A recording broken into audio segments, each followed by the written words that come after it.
ठाकुर जी के मन में कलयुग में इच्छा हो गई। गोवर्धन में जब श्रीनाथ जी विराजते थे तो एक गोपी रोज आकर के ठाकुर जी को चिढ़ाती थी। एक ब्रजवासिन रोज आती और ठाकुर जी को आके चिढ़ाती, बोले लाला तेने द्वापर में तो बड़ी चोरी करी, यदि तो में ताकत हो तो अभी कलयुग चल लो, तू मेरे घर चोरी करके दिखा। रोज आती, सुंदर सुंदर मक्खन निकाल के लाती और मटकी दूर से ही ठाकुर जी को दिखाती, बोले लाला धौरी गैया के दूध को मैंने मक्खन निकारो, तो मैं हिम्मत हो तो तू मेरे यहां चोरी करके दिखा। मंदिर में जाके ठाकुर जी से कहती और फिर दूसरे दिन कहती, कल पूरी बेर प्रतीक्षा करती रही, आयो नहीं, मुझे तो लगे लाला तो मैं अब वो बात बनी ना है, अब तो द्वापर में ही कर लियो तेने, या कलिकाल में चोरी ना कर पावे को। अच्छा तो को कहीं और लग रही हो कि तो को मेरो घर ना है पतो, तो गोपी अपनो घर बता गई, बोले ऐसे ऐसे घूम के जाइयो मेरो घर आ जाएगो।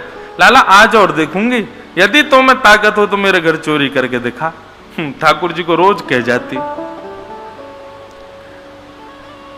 कुम्मन दास जी कीर्तन की सेवा करने के लिए आते थे। तो बंधुओं ये जो अष्ट सखा है ना, इन अष्ट सखाओं का नियम क्या था, ये दूर खड़े हो जाते और ठाकुर जी को निहारते और ठाकुर जी के अपलक नेत्रों से जब दर्शन करते तो भगवान के आव भाव श्रृंगार ही इनको संकेत में पता चल जाते ठाकुर जी क्या कहना चाह रहे हैं। एक पद है हम रसिक जनों का, मुझे पद स्मृति में नहीं है, पर उस पद में ऐसा वर्णन है कि जब श्यामा श्याम दोनों वन में मिलते हैं तो किशोरी जी के श्रृंगार से ठाकुर जी अनुमान लगाते हैं कि आज रात्रि का रास कहां होना है।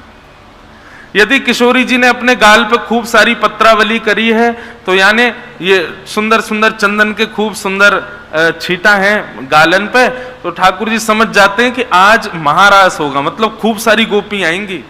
और काउतना श्री जी केवल एक ही बिंदी रख के आमे तो ठाकुर जी समझ जाए, बोले आज हमको अकेले आनो है, एक ग्वाल बालन को संग नहीं लानो है।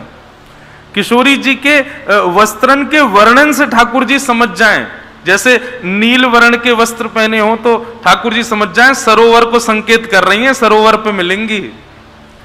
किशोरी जी यदि हरे कलर के हरे रंग के वस्त्र पहने आमे तो ठाकुर जी समझ जाएं निश्चित ही कई वन में मिलवे को भाव है। श्याम वर्ण के पहने तो ठाकुर जी समझ जाएं श्याम शिला है गिरिराज जी पे मिलेंगी आज। और जादना ज्यादा ही चटकदार पहने आमे वादना ठाकुर जी समझ जाए, बोले आज यूं कह रही हैं आज अवकाश नहीं, आज आएंगे ही नहीं हम। सो ठाकुर जी श्रृंगारती पतो कर लें कि श्री जी कहा संकेत कर रही हैं।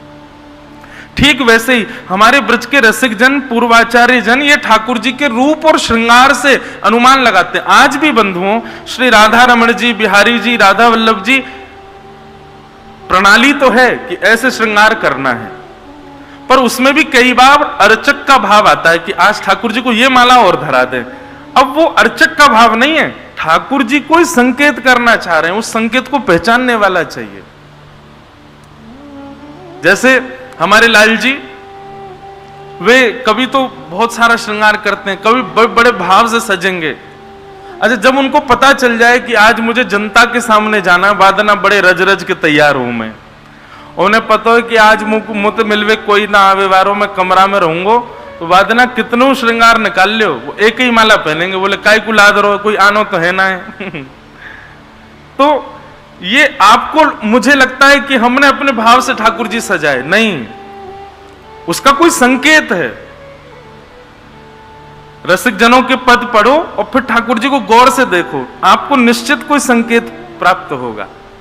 आज ठाकुर जी कहां आज्ञा कर रहे हैं ये उनके श्रृंगार से ही पता चल जाता है। तो कुम्मन दास जी दूर खड़े खड़े ठाकुर जी को श्रृंगार देख रहे। श्रृंगार देखते हुए कुम्मन दास जी ने अनुभव किया कि ठाकुर जी ने यहां पर पाग पहनी है, पाग में एक लटकन लटकी है मोतीन की, और वो मोतीन की लटकन बार बार जाके गाल को स्पर्श कर रही है, बार बार गाल पे छू रही है। कुम्मन दास जी यह दृश्य को देखते देखते बोले, ठाकुर जी बार बार गाल से अपनी ये मोती की लटकन छुपा रहे हैं, कहीं ऐसा तो नहीं बीड़ा को आज्ञा कर रहे हैं, बीड़ा खवाओ मोए, गाल में गाल पे छुप रहे हो। तो कुम्मन दास जी बीड़ा लिया है। ठाकुर जी बोले, अरे दारी के समझे ना है तू, बीड़ा ना चाहिए मोकू, तो बोले मक्खन खावे की इच्छा है रही है मेरी। कुम्मन दास जी बोले, अरे 56 भोग लगे ठाकुर जी आपको यहां पे, दूध दही घी मक्खन कोई की कमी थोड़ी है। लेकिन आज आपके संकेत से मुंह को लग रहा हो कुछ और आज्ञा करना चाह रहे हो आप। तो लाल जी बोले, ए कुंभना, ये पास के गांव ते गोपी आवे रोज और दूर खड़ी खड़ी अपना मक्खन दिखावे और यूं के लाला तो मैं ताकत हो तो मेरे घर की चोरी करके दिखा। कुमनदास जी बोले, तो जय जय कहा आज्ञा? बोले आज्ञा क्या, चुनौती देके गई है, मैं हूं नंद को लाला हूं, जाऊंगा वाकई यहां चोरी करके आऊंगा। कुमनदास जी बोले, जय जय, जे द्वापर ना है, कलयुग है, या कलयुग में तो आप अचल रहो, केवल मंदिर में ही रहो। आप मंदिर में अचल खड़े रहो तो आदमी आपको छोड़े ना है, कहीं चलवे फिरवे लग गए तो कहा होएगो। ठाकुर जी बोले, ना है मेरो मन है, मैं तो जाऊंगा।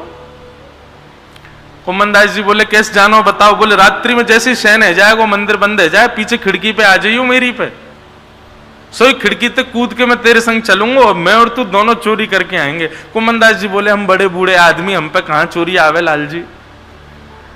बोले, तू खड़ो रहियो, बस फुर्ती रखियो, बाकी सब मैं कर लूंगा, बस या को ध्यान रखियो, फुर्ती रखियो। कुमनदास जी बोले, जो आज्ञा। बंधुओं, कैसी लीला? ये लीला कोई प्राचीन नहीं है, मतलब कोई अन्य युग की नहीं है, इसी कलिकाल की लीला। गोविंद दास जी के साथ ठाकुर जी छिप्पन छिपाई खेलते हैं गोवर्धन पर्वत पर। और छिप्पन छिपाई कैसे खेले? ठाकुर जी को खोजना सबसे आसान, क्यों? इत्र की सुगंधी आती रही। बड़ी लीलाएं हैं ठाकुर जी की। ठाकुर जी कुमनदास जी के साथ उस गोपी के यहां गए, बड़ी मधुर लीला है। रात्रि का समय, शयन हो गए मंदिर के। ठाकुर जी तुरंत खिड़की से उतर करके पीछे गए, कुमनदास जी खड़े थे, कुमनदास जी के कंधा पे अपने पाम दोनों लटका लिए, सिर पे हाथ रख के, और ठाकुर जी मार्ग बता रहे हैं, अब यहां से दाएं मुड़ जा, अब यहां से बाएं मुड़ जा, सीधो चलो चल। कुमनदास जी बोले, तुम कब डोले आए, तुम्हें किस बतो कहां है घरवा को?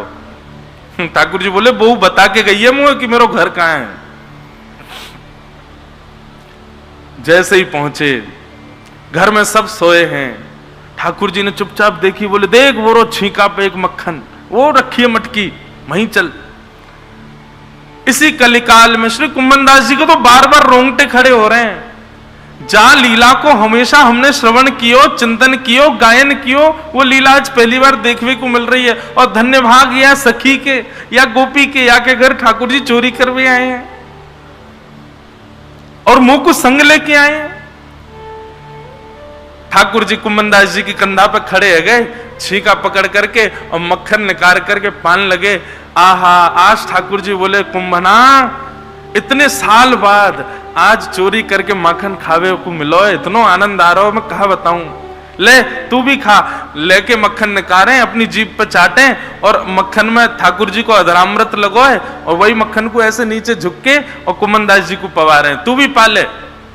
कभी नाक पे लगा रहे हैं, कभी आंख पे लगा रहे हैं, कभी मुंह पे लग जाए कुमनदास जी के। कुमनदास जी तो मंत्र मुग्ध हो गए। जय हो। अचानक से कुमनदास जी की इच्छा हुई, नहीं कि मैं देखूं तो सही ठाकुर जी चोरी करते कैसे हैं। तो ऐसे चरण पकड़ के खड़े थे, कंधा पे चरण है। कुमनदास जी ने जैसे ही दृष्टि ऊपर करी, सोई कहा, देखो ठाकुर जी की धोती धीरे धीरे सरक रही है नीचे। जैसे ही नीचे सर्कल लगी, कुमनदास जी बोले, ठाकुर जी संभालो संभालो संभालो संभालो, अब ही देखो, अब ही आज हरी देखे नंगम नंगा, अब ही है जाएगा सब काम। सोई ठाकुर जी ने चतुर्भुज रूप धारण कर लियो, मतलब माखन को छींका नहीं छोड़ो, दो भुजा और प्रकट कर ली, उनसे अपनी धोती पकड़ ली और दो भुजा से छींका पकड़ के ठाकुर जी भोग लगा रहे हैं। आहा, वो चतुर्भुज रूप कुमनदास जी के चित्त में ऐसा बैठ गया। लोगों ने शंख चक्र गदा पद्म में चतुर्भुज को देखा है, पर आज कुमनदास जी कह रहे हैं, धोती संभाल तो वह हो, छींको पकड़ो वह, चतुर्भुज मैंने देखो है। ऐसा चतुर्भुज कुमनदास जी थोड़े बहाव में चले गए, भूल गए मैं कहां खड़ा हूं, तन की सुधनाएं रही, सुनने की जैसे ही हिले डुले, थोड़े अनकॉन्शियस से है गए, सोई ठाकुर जी हिलन लगे। अब ठाकुर जी हिले तो छीका हिलो, छीका हिलो तो वहां में तो मटकी फूट के नीचे गिर गई। जैसे ही मटकी की आवाज भई, गोपी बोली चोर चोर चोर चोर चोर, हमारे घर में चोर आए गए। अब जैसे ही चोर चोर अल्लाह भयो, ठाकुर जी तो भाज गए, माते कुम्मनदास वहीं रह गए। सखी ने लेके बांस को डंडा और महाराज जो धुनाई करी कुम्मनदास की। बुढ़ापे में चोरी करे दारी के, शर्म ना आवे तो है। कुम्मनदास जी के तो नेत्र सजल है।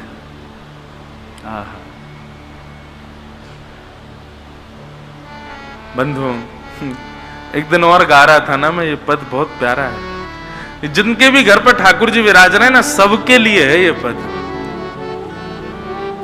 कुम्मनदास जी ने वह गोपी के चरण पकड़ लिए।